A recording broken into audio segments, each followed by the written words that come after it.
يا جماعة، من كان يظن أن تمريرة حاسمة ستأتي من خارج المستطيل الأخضر لتسكن مباشرة في شباك فاشية اليمين الإسرائيلي؟ نحن هنا لا نتحدث عن ديربي كروي معتاد بين غريمين تقليديين. تخيلوا تدوينة واحدة أشعلت العالم، لاعب كرة قدم عالمي ضد وزير حكومي في مواجهة غير متوقعة.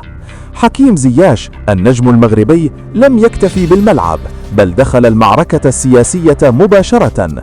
كل شيء بدأ بصورة لوزير الأمن الإسرائيلي إيتمار بن غفير مرتبطة بقانون مثير للجدل يخص الأسرى الفلسطينيين، لكن المفاجأة الحقيقية لم تكن الصورة بل تعليق زياش. هل سيتم تبرير هذا أيضا كدفاع عن النفس؟ جملة قصيرة لكن صداها كان كالقنبلة. الجمهور انقسم، شجاعة أم تهور؟ الرد لم يتأخر. الوزير وصف زياش بالمعاداة للسامية، لكن زياش لم يتراجع وقال بثقة: نحن لا نخاف. وهنا تحولت القصة إلى مواجهة حقيقية بين لاعب ووزير.